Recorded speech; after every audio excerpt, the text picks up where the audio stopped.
Reprise de débat. The Honourable Member for York South Weston.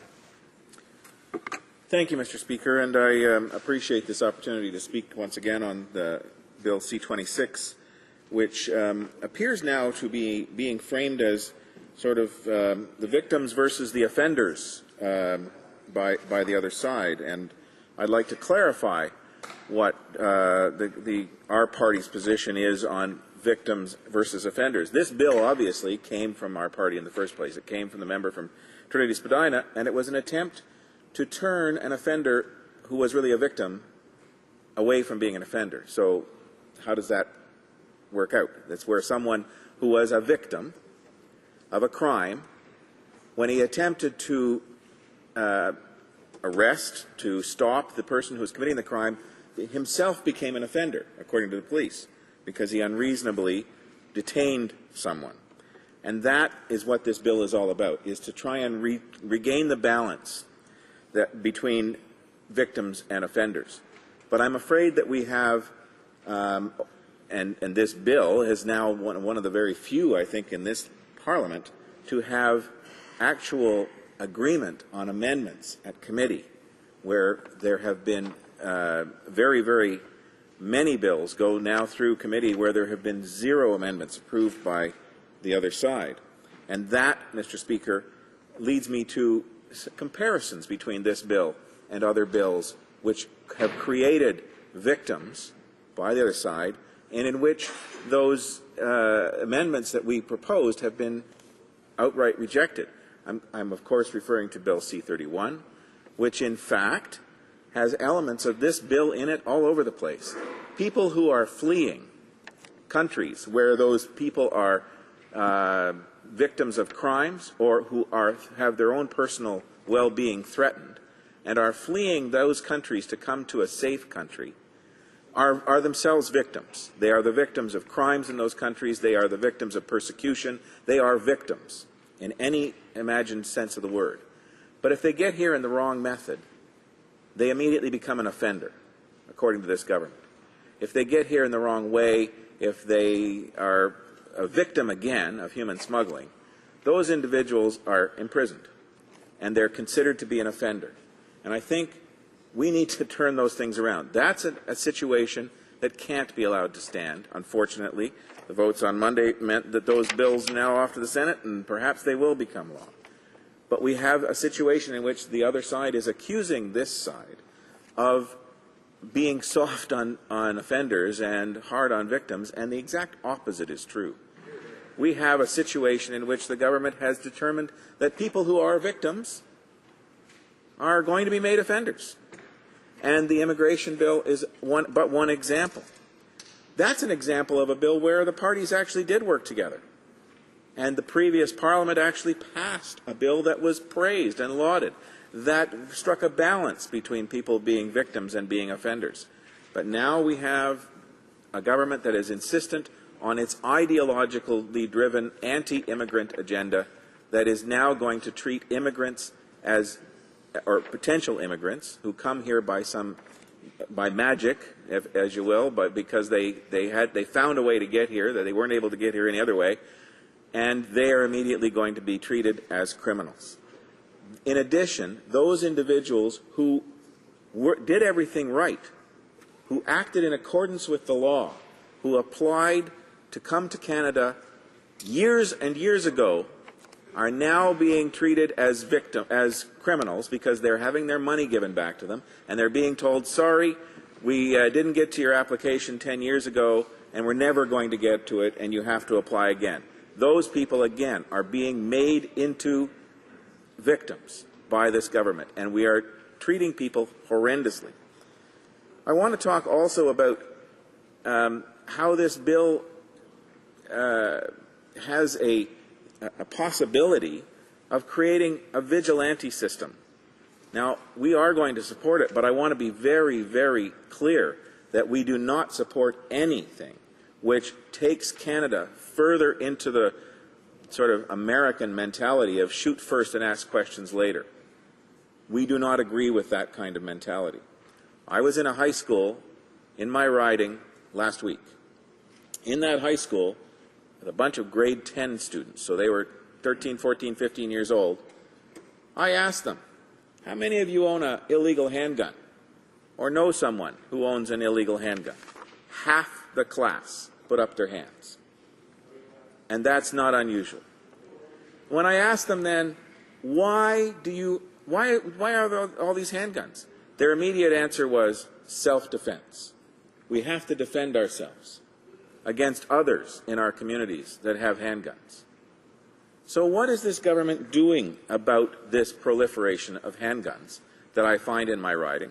That there was a drive-by shooting last night and someone was shot just last week in the same neighborhood by illegal handguns that have arrived in my riding.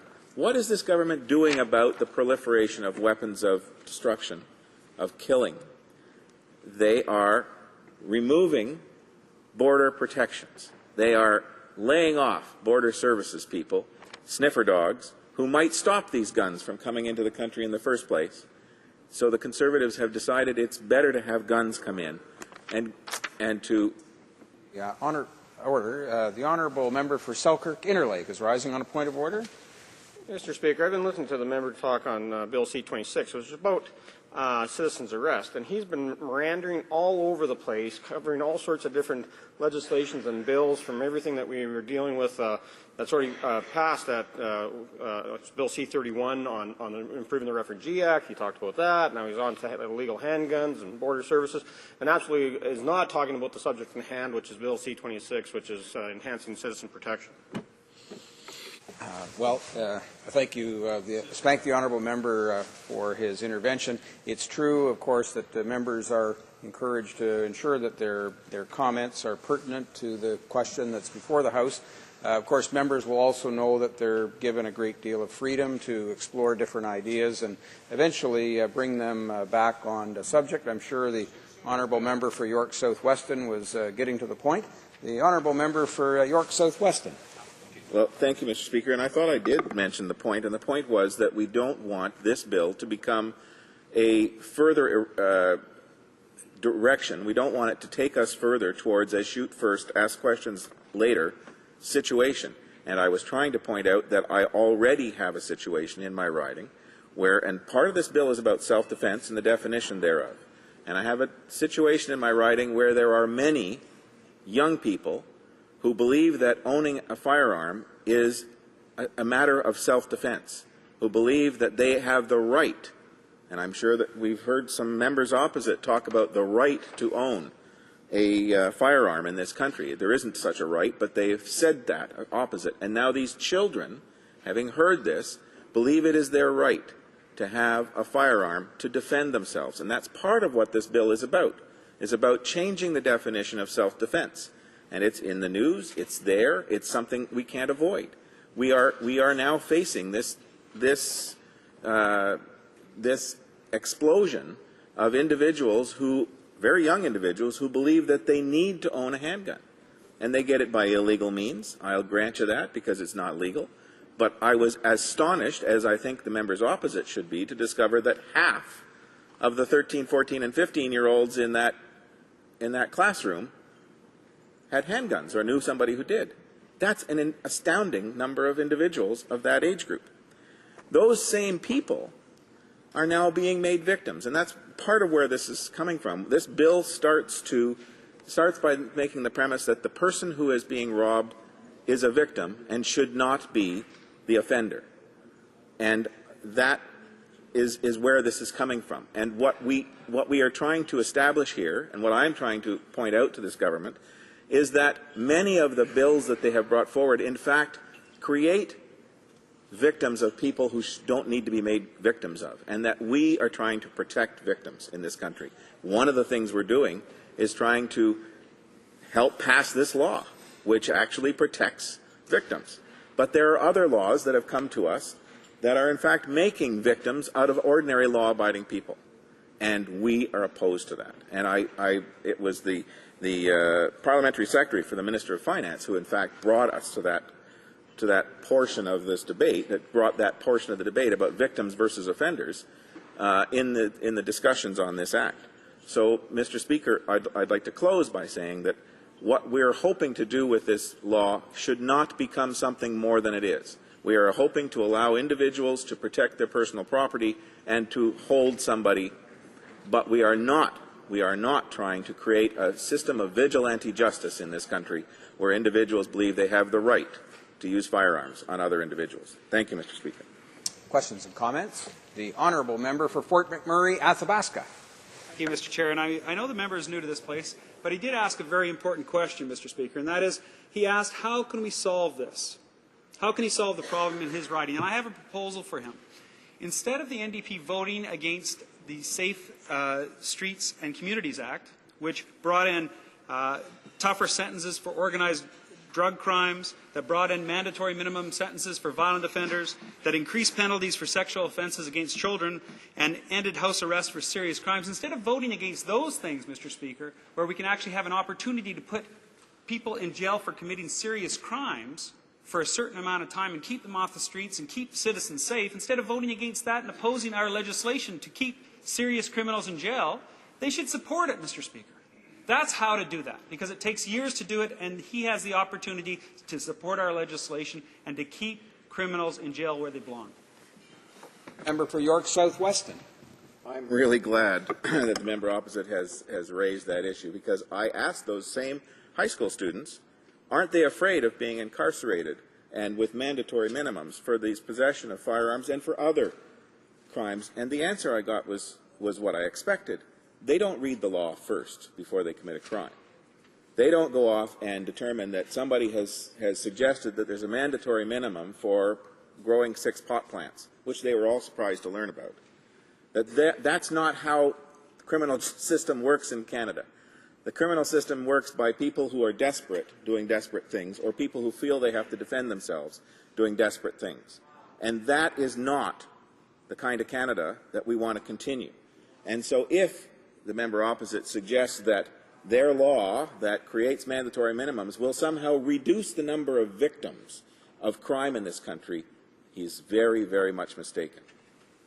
Some comments? The honourable member for Winnipeg North. Mr. Speaker, the member touched base on a very, really, I thought, an important issue in regards to guns or weapons in the schools. I used to be an education critic in the province of Manitoba, and most schools have this zero tolerance policy when it comes to weapons in schools. After all, our youth should have a sense of safety when they're in their schools, that there's not going to be knives and guns being found in the lockers. I was surprised in terms of the degree in which there was handguns, illegal handguns, or availability or general knowledge of illegal handguns. And I wonder if you can just kind of expand maybe a bit on that point. Does he feel that there is that type of weaponry actually on school premises? Does he feel that there should be a zero tolerance on weaponry in schools? Member for York South Weston. I absolutely believe there should be a zero tolerance for weapons in schools. I mean, that goes without saying. I am not suggesting that these individuals are bringing firearms to school. I'm suggesting that there is a proliferation of firearms out there that we as parliamentarians should be aware of, and certainly in the lower income ridings such as mine, where poverty and desperation take us to a whole different level. But we also have a situation in which illegal firearms are coming into this country through a very porous border, and we shouldn't be supporting a government that wants to reduce the protections at the border and make it easier for those firearms to get in. Questions and comments? The honourable member for Western Arctic. Well, thank you, Mr. Speaker, and I rise to speak to ask a question on this because I'm struck by the discussion about firearms. You know, when we think of firearms in this country, we're thinking about a criminal act with firearms is to not store them safely. So, Mr. Speaker, within any business, they're not going to be in a position to have a loaded firearm available for someone coming in to take over the store, because they're going to have that firearm stored in a separate place from the ammunition. That's safe storage. That's under the criminal code now. Now, Mr. Speaker, the other point that I wanted to bring up was with the police. For instance, the police will tell you the most likely gun that kills themselves or injures themselves is their own gun. In fact, they design their bulletproof vests to repel a slug from their own issued firearms. So when we talk about increasing the supply of firearms in this country, I think, wouldn't you agree that this is something that is going to take a lot of examination to see whether this bill fits in under that? The honourable member for York South-West, and a short response, please. Well, thank you, Mr. Speaker. And yes, I think that's part of why I'm bringing this up, is to try and draw attention to the fact that this bill creates a knowledge and an appreciation of the laws around self-defense and a clarification of those laws. And what we are trying to prevent is that these laws that talk about self-defense aren't used by people to create a vigilante system that will, in fact, end the lives of many young people in this country.